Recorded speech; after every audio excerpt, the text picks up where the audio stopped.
اللہ من الشیطان الرجیم بسم اللہ الرحمن الرحیم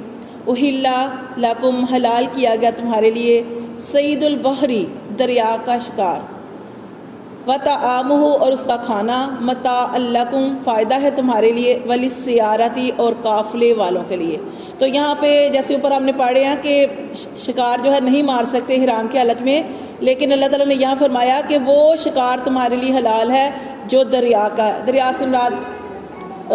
یہ بھی جوہر تالاب سارا کچھ اس کے اندر آ جائے گا، یعنی وہ شکار جو پانی کے اندر ہو، وہ کیا ہے؟ مچھلی جو ہے، مچھلی کا شکار جو ہے نا، وہ احرام کی حالت میں جو ہے نا وہ کر سکتے ہیں۔ اگر کھانے پینے کے لیے کچھ نہیں ہے تو ویسے تو آج کل تو یہ چیزیں ہیں نہیں، ٹھیک ہے، ہمارے یہ تو پہلے تھا جب لوگ جاتے تھے احرام باندھ کے جاتے تھے نا، تو جیسے ہم نے پیچھے بھی پڑھا سورۃ البقرہ کے اندر شاید کہ اپنے ساتھ اپنا زاد راہ لے کے جانا چاہیے۔ اب یہ نہیں کہ خالی ہاتھ نکل جائیں، یہ تب تھا کہ لوگ جاتے تھے تو کیا کرتے تھے کہ مطلب سامان جو ہے نا وہ یہی بتایا گیا کہ سامان اپنے ساتھ کہیں بھی جا رہے ہیں، آپ سفر کر رہے ہیں یا آپ جہاد کے اندر نکل رہے ہیں، جنگ کے لیے نکل رہے ہیں، یا آپ حج یا عمرے کے لیے نکل رہے ہیں، تو اپنا ساتھ وہ لے کے جاتے تھے۔ اب ہمارے لیے تو یہ چیزیں نہیں ہیں، اب تو جو ہے پیکیج ہوتا ہے اس کے اندر ہی آپ کو پتہ ہے سارا کچھ جو ہوتا ہے، پھر ہاں آگے جا کے جو وہ ہے وہ آپ کے پاس ہونے چاہیے۔ ہوٹل وغیرہ بھی وہاں پہ کروایا ہوتا ہے، کھانے پینے کا سامان، یہ ساری چیزیں جو ہوتی ہیں نا، یہ پہلے تھا کہ پہلے لوگ جاتے تھے تو ان کے لیے تھا کہ وہ اتنا دور کا سفر ہوتا تھا، گھوڑوں پہ اونٹوں پہ جانا، تو آپ کو پتہ پھر رکنا بھی پڑتا تھا، کھانا پینا بھی ہوتا تھا۔ تو اس صورت میں یہ ساری چیزیں بتائی گئی ہیں کہ آپ کیا کر سکتے ہیں کہ شکار کر سکتے ہیں، کس کا؟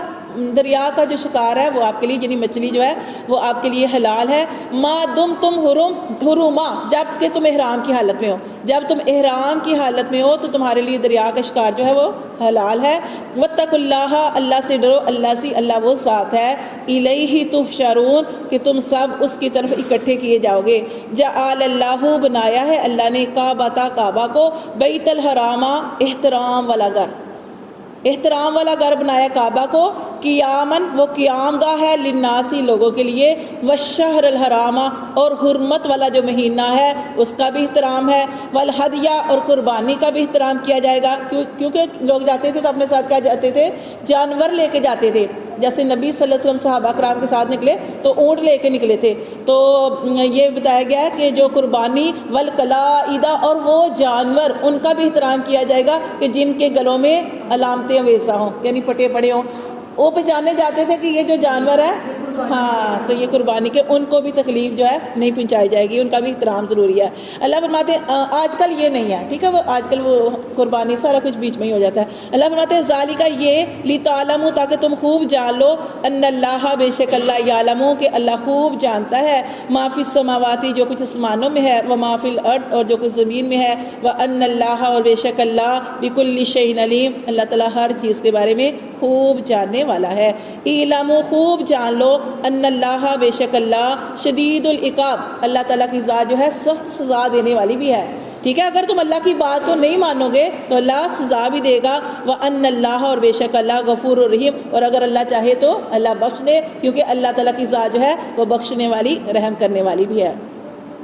اللہ تعالیٰ فرماتے ہیں ما علی الرسول، نہیں ہے رسول کے ذمے، الا البلاغ، مگر پہنچا دینا۔ یہ جو قرآن ہمارے پاس آیا، یہ اس میں ساری چیزوں کا بیان ہے، اور کچھ چیزیں ہمیں قرآن سے ملتی ہیں، کچھ چیزیں ہمیں احادیث مبارکہ سے ملتی ہیں۔ اللہ فرماتے ہیں اللہ کے رسول کے ذمے کیا ہے؟ پہنچا دینا ہے۔ واللہ، اور اللہ، یعلم، اللہ خوب جانتا ہے، ما تبدون، جو تم چھپاتے ہو، وما، جو تم ظاہر کرتے ہو، وما تکتمون، اور جو تم چھپاتے ہو، ٹھیک ہے۔ جو جتنے بھی پیغمبر آئے ان کے ذمے صرف پہنچا دینا ہے۔ اگر کوئی بات نہیں مان رہا تو پھر ان سے ہی پوچھا جائے گا، جو بات نہیں مان رہے ان کو ہی سزا دی جائے گی۔ آپ صلی اللہ علیہ وسلم جو ہے ان کے اوپر دروغہ نہیں ہے، آپ صلی اللہ علیہ وسلم سے نہیں پوچھا جائے گا۔ اللہ فرماتے ہیں انسان جو بھی عمل کرتا ہے اللہ تبارک و تعالیٰ کی ذات خوب جاننے والی ہے، خواہ وہ انسان چھپ کر عمل کرے یا ظاہر کرے، اللہ تبارک و تعالیٰ کی ذات خوب جانتی ہے۔ اللہ تعالیٰ سینے کے بیدوں کو بھی جانتے ہیں۔ قل، کہہ دیجئے، لا یستوی الخبیث، نہیں برابر ناپاک، والطیب، اور پاک اور ناپاک جو ہے وہ برابر نہیں ہے۔ جیسے حرام مال ہو یا حرام کمائی آ رہی ہے، آپ کو کتنی ہی اچھی لگے، جیسے وَلَوْ أَعْجَبَكَ كَثْرَةُ الْخَبِيثِ، خواہ کتنی ہی بلی لگے آپ کو اس کی جو کثرت، کہ مال آ رہا ہے مثال کے طور پر جس کو حرام کھانے کی، رشوت لینے کی عادت ہے، اس کے پاس حرام مال آ رہا ہے اور اس کو اچھا لگ رہا ہے، دیکھیں یہ اللہ فرما رہے ہیں کہ جو ناپاک چیز ہے وہ پاک کے برابر نہیں ہو سکتی۔ اسی طرح قرآن مجید میں ہم پڑھتے ہیں نا کہ عالم اور جاہل برابر نہیں ہے، اللہ کے راستے میں نکلنے والے نہ نکلنے والے برابر نہیں ہیں، اسی طرح متقی اور گناہ گار برابر نہیں ہیں۔ ایک وہ لوگ ہیں جو اللہ کی مان کے چلتے ہیں، ایمان والے ہیں، اور فاسق اور فاجر جو ہے وہ برابر نہیں ہے۔ اسی طرح اللہ تعالیٰ نے فرمایا کہ جو پاک ہے اور ناپاک ہے وہ برابر نہیں ہے، اسی طرح جو زندہ ہے اور جو مردہ ہے وہ برابر نہیں ہے، نہیں نا برابر، دن اور رات، یعنی کہ اللہ تعالیٰ فرماتے ہیں کہ یہ برابر نہیں ہے، کہ ناپاک اور پاک جو ہے کبھی برابر نہیں ہو سکتے۔ جیسے ہم نے زمین کے بارے میں پڑھا تھا کہ جو اچھی زمین ہوتی ہے جب اس کے اوپر بارش پڑتی ہے تو کیا نکلتا ہے؟ اچھی سبزہ نکلتا ہے، خوب نکلتا ہے، اور جو ناپاک زمین ہوتی ہے، ناپاک سے مراد کیا کہ وہ زمین جو ناقص ہوتی ہے، ٹھیک ہے، کھیتی باڑی کے قابل نہیں ہوتی، تو وہاں پہ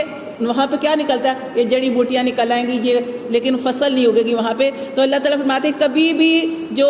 خبیث ہے اور جو پاک ہے اور جو ناپاک ہے وہ کبھی بھی برابر نہیں ہو سکتا۔ اگر آپ کو حرام مال آ رہا ہے اور آپ کو اچھا لگ رہا ہے لیکن اللہ تعالیٰ نے اس میں برکت نہیں رکھی، وہ ضائع ہو جائے گا، اس کا وبال بھی آپ سے پوچھا بھی جائے گا، اور جب انسان حرام مال کھاتا ہے تو اس کا کچھ بھی قبول نہیں ہوتا۔ تو اس لیے اگر تھوڑا ہو تو اللہ سے برکت والا، اگر آپ کے پاس تھوڑا ہے لیکن اللہ سے دعا کہ اللہ تعالیٰ اس تھوڑے میں ہی برکت ڈال دے تو اللہ تعالیٰ اس کے اندر ساری ضرورتیں جو ہے وہ پوری کر دیتے ہیں۔ تو اللہ فرماتے ہیں کہ یستوی الخبیث، نہیں برابر ناپاک، والطیب، اور پاک جو ہے اور ناپاک برابر نہیں، ولو اعجبک، اگرچہ کتنا ہی بلا لگے آپ کو، کثرت الخبیث، ناپاک کی گندے کی کثرت کتنی ہی بلی لگے، فاتقوا اللہ، اللہ تعالیٰ سے ڈرتے رہو، یا اولی الالباب، اے عقل والو، لعلکم تفلحون، شاید کہ تم کامیاب ہو جاؤ، شاید کہ تم فلاح پالو۔ صدق اللہ۔